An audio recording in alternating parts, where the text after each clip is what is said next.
Hi friends, welcome back to Jaffna Petti kitchen recipes. நான் உங்களுக்கு லவரியா செய்து காட்ட போகிறேன். லவரியா செய்யக்குள்ள இந்த வார சின்ன சின்ன பிள்ளைகளை எப்படி நாங்கள் சரி பண்ணி சரியான முறையில் லவரியா செய்யலான்னு பார்ப்போம். முதல்ல நான் இந்த கரமல் செய்ய போகிறேன். இதுக்கு 2 மேசக்கரண்டி சீனி போட்டு நாங்கள் இந்த கரமலை செய்வோம். இந்த லவரியா சிங்களவங்கள சாப்பாடு தான். இதுக்கு பனிப்பொல்லுன்னு சொல்லுவாங்க. இந்த சீனியை பாக்காய்ச்சி அதில் தேங்காய் பூ போட்டு செய்கிறது தான் இந்த இது. பாருங்கள், நான் இதை எப்படி செய்ய போகிறேன்னு பாருங்கள். இந்த சீனி நல்லா இப்போ மெல்ட் ஆகி கலர் கொஞ்சம் மாறிக்கொண்டு வருது. இந்த நல்ல ப்ரௌன் கலராக இந்த கரமல் இது வந்த பிறகு நாங்கள் அதுக்குள்ளே தான் மெட்டை சீனியை சேர்ப்போம். பாருங்கள், இந்த கலர் ப்ரௌன் கலரில் வந்து கொண்டு இருக்குது. இந்த நேரத்தில் இப்போ பாருங்கள், இந்த ப்ரௌன் ஓகேயாக வந்துட்டுது. இந்த அளவுக்கு நீங்கள் எடுக்கணும். இதுக்குள்ளே 1/4 கப் அளவு தண்ணி சேர்க்கணும். தண்ணி சேர்த்தோடனே அது டக்குன்னு கட்டி ஆகும் அந்த கரமல். அது அந்த கட்டி இல்லாத மாதிரி நீங்கள் இப்படி நல்லா கிண்டி கொண்டு இருந்தீங்கன்னா அந்த கட்டியெல்லாம் அந்த தண்ணியில் நல்லா கரைஞ்சி வந்துடும். கரைஞ்சி வரக்குள்ளே பாருங்கள், அந்த கரமலோட கலர் ஒன்று இருக்குது. இதுக்குள்ளே நான் இனி சீனி சேர்க்க போகிறேன். சீனி இது நல்லா கரைஞ்ச பிறகு தான் சீனி சேர்க்குறேன். 1 கப் அளவு சீனி சேர்க்குறேன். இந்த சீனியை சேர்த்து அதோட நல்லா மிக்ஸ் பண்ணணும். மிக்ஸ் பண்ணி இந்த சீனி நல்லா கரையணும். கரைஞ்சி ஒரு பதத்துக்கு வந்தோடனே இந்த நேரம் ஒரு 5 அளவு ஏலக்காவை மெதுவாக தட்டிடுங்க. அதை மாதிரி ஒரு 10 மிளகை நீங்கள் இப்படி மெதுவாக தட்டிடுங்க. ஆக தூளா பவுடராக தேவையில்லை. இந்த அளவுக்கு தட்டி எடுத்துகிட்டு இதுக்குள்ளே சேருங்க. அப்போ இந்த நாங்கள் லவரியாக்குள்ளே கடித்து சாப்பிடக்குள்ள இந்த மிளகு அதில் கடிப்படக்குள்ளே வித்தியாசமான ஒரு டேஸ்ட் வரும். ஏலக்காய் இந்த வாசனைக்காகவும் வித்தியாசமான ஒரு டேஸ்ட்டுக்காக தான் இந்த ஏலக்காயும் சேர்க்குறது. இதை சேர்த்து கிண்டிட்டு இப்போ இப்படி நுர வார டைமில் நீங்கள் என்ன செய்யணும்னு சொன்னால் இந்த தேங்காய்ப்பூவை கொட்டுங்க. ஆக இந்த கம்பி பானி அளவு தேவையில்லை. இந்த தேங்காய்ப்பூ தேங்காயில் நல்ல பால் தேங்காயும் இருக்கும். சில தேங்காய் ட்ரையான தேங்காய் இருக்கும். ட்ரையான தேங்காய்னா கொஞ்சம் தண்ணி கூட வேணும். இப்படி பால் அளவு தேங்காய்னு சொன்னால் இந்த அளவுக்கு தண்ணி காணும். 1/4 கப் அளவு தண்ணி காணும். இதுக்குள்ளே நாங்கள் இதை போட்டு நல்லா மிக்ஸ் பண்ணுவோம். இது இந்த மிக்ஸ் பண்ணுறதுல தான் கொஞ்சம் வேலை இருக்குது. சரியான பதத்துக்கு எடுக்கிறது பாருங்கள். நான் இந்த சரியான பதத்துக்கு எடுக்கிறது சொல்லித்தரேன். உங்களுக்கு பிழைச்சாலும் அதை எப்படி நீங்கள் செய்கிறேன்னு சொல்லி இதை நான் சொல்லித்தரேன். பாருங்கள், இப்படி நீங்கள் இதை கிண்டி கொண்டே இருக்கணும் இந்த தேங்காய் பூவை. இப்போ கொஞ்சம் உங்களுக்கு ஒரு 5 நிமிஷம் அப்படி கிண்டி கொண்டே இருக்கல கலர் ஒன்று வித்தியாசமாக மாறி வருது. பாருங்கள், இது இன்னும் சரி வரலை.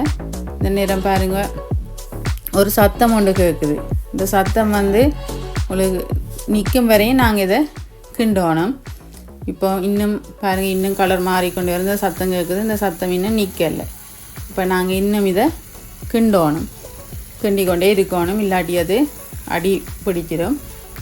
இந்த நேரம் நீங்கள் விரும்பினா மேலதிய சுவைக்காக நல்ல வாசமாக இருக்குது. நான் வெனிலா ஒரு மேசக்கரண்டி நான் சேர்க்குறேன் இதோட. அப்போ இந்த இது நல்ல ஒரு வாசம் ஒன்று கிடைக்கும். அந்த சாப்பிடக்குள்ள ஒரு விருப்பம் ஒன்று வரும். ஊற்றவே பாருங்கள், எனக்கு நல்ல வாசமாக இருக்குது. அதை ஊற்றி கொண்டு நாங்கள் திருப்பி இதை கிண்டோணும். இல்லாட்டி இது அடிப்பிடிச்சு கட்டியாக வர தொடங்கிடும். அப்போ உங்களுக்கு இது சரியான பதத்துக்கு வராது, உங்களுக்கு கஷ்டமாக இருக்கும். அதால் தொடர்ந்து நீங்கள் கிண்டி கொண்டே இருங்க. இப்போ பாருங்கள், ஒரு 2 நிமிஷத்துக்கு பிறகு இந்த பதம் ஓகேயாக வந்திருக்கு. இந்த கலர் எல்லாம் நல்லாவே வந்திருக்குது. நல்லா பாருங்கள், நான் இதை எடுத்து காட்டுறேன் எப்படி வந்திருக்குன்னு சொல்லி. இந்த பதத்துக்கு தான் நீங்கள் எடுக்கணும். அடுப்பை நீங்கள் மீடியம் ஃப்ளேமில் வச்சுக்கொண்டு தான் இதை செய்யணும். இல்லாட்டி இது பதம் பிழைச்சிடும். இப்படி பதம் பிழைச்சாலும் நீங்கள் இதுக்குள்ளே கொஞ்சமாக சுடு தண்ணி விட்டீங்கன்னு சொன்னால் இந்த பதத்துக்கு நீங்கள் எடுக்கலாம். சுடு தண்ணி விட்டு நீங்கள் அதை அடுப்புலேருந்து எடுத்துகிட்டு சுடு தண்ணி விட்டு கொஞ்சம் இந்த அளவுக்கு நீங்கள் ஒரு இதுக்கு எடுத்தீங்கன்னா சரி கட்டியாக வந்ததுன்னு சொன்னால் சரிதான் இந்த பதம் சரியாக வந்துடும். பாருங்கள், இந்த பனிப்பொல்லுன்னு சொல்கிறது இந்த தேங்காய் பானி நல்ல இதாக வந்திருக்குது. பார்க்கவே உங்களுக்கு விளங்கும். நல்லா சூப்பராக வந்திருக்குது. நீங்கள் பிழைச்சா அந்த சுடு தண்ணியை விட்டிங்கன்னா இதை நீங்கள் இல்லாமல் பண்ணிடலாம். இதுக்கு நான் அவிச்ச கோதுமை எடுத்திருக்கிறேன். இடியப்பம் செய்கிற மாதிரி தான் செய்ய போகிறோம். நீங்கள் இதுக்கு அரிசி மாவு வேணுமென்னா இடியப்பம் செய்கிற மாதிரி செய்யலாம். 250 கிராம் மாவை நாங்கள் நல்லா அரிச்சு எடுப்போம். ஒரு மேசக்கரண்டி உப்பு போடுறேன். அடுத்து இந்த குழைக்கிறதுல தான் அடுத்த டிப்ஸ் இருக்குது. பாருங்கள், சுடு தண்ணி கொதி தண்ணியில் கொதித்து தண்ணி எடுத்து அந்த அகப்பையில் நீங்கள் தண்ணியை பட்டுட்டு இந்த மாவில் தொட்டு பார்த்தீங்கன்னா உருண்டு இப்படி வந்துன்னு சொன்னால் அந்த பதம் ஓகே. கன நேரம் ஆற வைக்கிறதோட ஒரு 2 நிமிஷத்துக்கு நீங்கள் ஆற வச்சுட்டு இப்படி செய்து பார்த்தீங்கன்னா ஓகே. இனி தண்ணியை நாங்கள் கொஞ்சம் கொஞ்சமாக விட்டு இதோட கிண்டுவோம். தண்ணியை ஃபுல்லாக ஒருமிக்க விட்டுறாதீங்க. கொஞ்சம் கொஞ்சமாகவே தண்ணியை சேர்த்து இப்படி கிண்டுங்க. இல்லாட்டி தண்ணியை கூட விட்டீங்கன்னு சொன்னால் அது கொஞ்சம் களியாக போயிடுச்சுன்னா உங்களுக்கு இடியப்பம் புளிகிற அந்த பதத்துக்கு வரக்குள்ளே இடியப்பம் வந்து அங்கே இங்கே சீறி பாயும். அப்போ இந்த இப்படி கொஞ்சம் கொஞ்சமாக தான் நீங்கள் தண்ணியை சேருங்க. அந்த நான் சொன்ன மாதிரி அந்த அந்த ஆப்பையில் இந்த தொட்டு அந்த தண்ணியை தொட்டு மாவை தொட்டு பார்த்தீங்கன்னா அந்த பதம் வந்துன்னா ஓகே.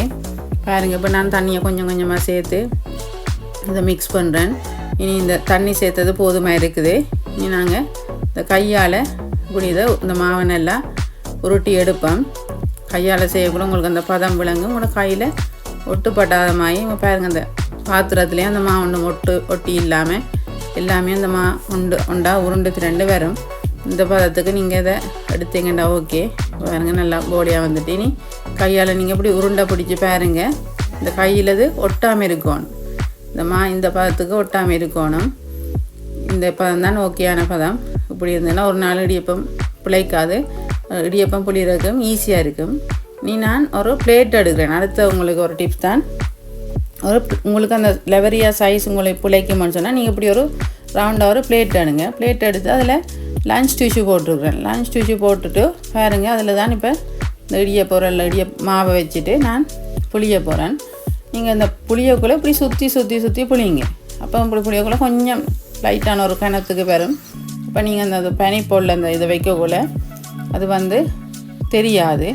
எனக்கு இப்படி ஒரு சைடாக வைங்க. நடுவில் வைக்காமல் ஒரு சைடாக வைங்க. நடுவில் வச்சா அதை 2ஆக மடிக்கிறது தான் சரி வரும். சைடாக வச்சுட்டு இந்த லஞ்ச் டிஷ்யூவை இப்படி நீங்கள் தூக்கி லைட்டாக மெதுவாக இப்படி தூக்கி கொண்டு போய் அப்படியே உருட்டி விட்டீங்கண்டா இந்த லவரியோட ஷேப்புக்கு வரும். இனி நீங்கள் 2 சைடையும் லஞ்ச் டிஷ்யூவாலையும் உங்களை கையால் தொடாமல் லஞ்ச் டிஷ்யூவாலையும் இப்படி ஷேப் பண்ணி விட்டீங்கன்னா சரி இந்த லவரியோட ஷேப் வந்துடும். பாருங்கள், கைப்படாமல் லஞ்ச் டிஷ்யூவாலேயே நீங்கள் இது பண்ணலாம். நீங்கள் இது லஞ்ச் டிஷ்யூ இல்லாட்டி வாழையிலையும் நீங்கள் செய்யலாம். இது லவரியா தட்டுண்டு கடையில் இருக்குது. நீங்கள் இந்த தட்டு வேண்டலாம். இந்த கொஞ்சம் பெரிய சைஸில் செய்கிறேன்னா இந்த தட்டில் செய்யலாம். சின்ன சைஸ்னா நீங்கள் இடியப்ப தட்டுலேயே நீங்கள் வச்சு அவிக்கலாம். நான் இந்த லவரியா தட்டில் செய்கிறேன். இந்த லவரியா தட்டு கொஞ்சம் எண்ணெய் பூசுங்க, இல்லாட்டி ஒட்ட பார்க்கும். எண்ணெய் பூசினீங்கன்னா ஒட்டாது. பாருங்கள், நான் இதில் எண்ணெய் பூசி இந்த லவரியா செய்து வைக்கிறேன். இதை மாதிரி நான் இன்னொரு லவரியா உங்களுக்கு செய்து காட்டுறேன். பாருங்கள், இந்த ரவுண்டாக ஷேப் இருக்கிறபடி அந்த டிஷ் இருக்கிறபடி அந்த டிஷ்ஷுக்குள்ளேயே செய்கிறதுக்கு சரியாக இருக்கும். இப்படி சைடில் வச்சுட்டு அதே மாதிரி நீங்கள் செய்தீங்கன்னா சரி. பாருங்கள், அந்த இப்படி செய்து அது சுத்தக்குள்ளே ஈஸியாக இருக்கும் உங்களுக்கு. இப்படி தூக்கி அப்படியே அடித்து விட்டால் சரி. உருட்டி விட்டீங்கன்னா அந்த ஷேப் வந்துட்டு இதை நான் சொன்ன மாதிரியே இப்படியே நான் எல்லா லவரியாயும் செய்தடுங்க. செய்து இப்படி வச்சு போட்டு பாருங்கள், அந்த இப்போ எல்லாத்தையும் இப்படி செய்து வச்சுட்டேன். இப்படி ஒன்று இப்போ உங்களுக்கு பிழைச்சிட்டேன்னு வைங்க. இது அடுத்த டிப்ஸ். இந்த பிழைச்சா பாருங்கள் கொஞ்சம் தெரியுதானே. இந்த அதுக்கு மேலே அந்த இடியப்பத்தை நீங்கள் இப்படி புளிஞ்சு விட்டீங்கன்னு சொன்னால் அது தெரியாது. நீங்கள் அவிக்கக்குள்ளேயும் அது பெருசாக தெரியாது. நீங்கள் அந்த லஞ்ச் டிஷ்யூவால் சும்மா அதை இப்படி ஷேப் பண்ணி போட்டு நீங்கள் தூக்கி வைங்க. இப்போ பாருங்கள், அந்த பிழைச்சி அடையாளமே தெரியாது உங்களுக்கு. அதே ஷேப்பில் லவரியாக வந்துருக்குது. சிலாக்கள் பிழைச்சா இது என்ன செய்கிறேன்னு சொல்லி யோசிப்பீங்க.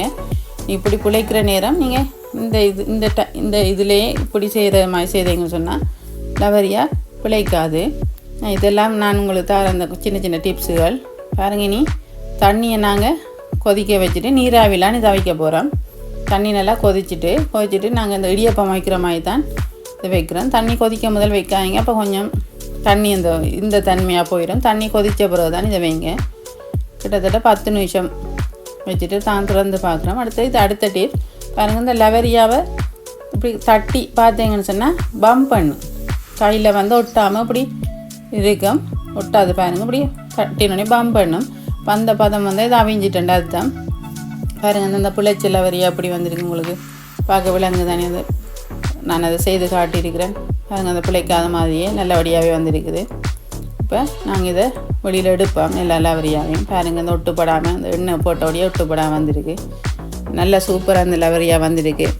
நீங்களும் இதை மாதிரி ட்ரை பண்ணுங்கள். பாருங்கள், லெவரியா செய்யக்குள்ள வார சின்ன சின்ன பிள்ளைகளை அதை எப்படி திருத்தி சரியாக நாங்கள் செய்கிறேன்னு சொல்லி நான் உங்களுக்கு இந்த லெவரியா செய்கிறதெல்லாம் நான் உங்களுக்கு செய்து காட்டியிருக்கிறேன். நீங்களும் கட்டாயம் இதை செய்து பாருங்கள். இந்த லெவரியாட வாசனை கலர் எல்லாம் நல்லா சூப்பராக வந்திருக்கு, பார்க்கவே உங்களுக்கு விளங்குது. இந்த வீடியோ பார்த்து முடிகிறதுக்குள்ளே எந்த சேனலை சப்ஸ்கிரைப் பண்ணாதாக்கள் சப்ஸ்கிரைப் பண்ணி பெல் பண்ணால் மாத்திரீங்கண்டா.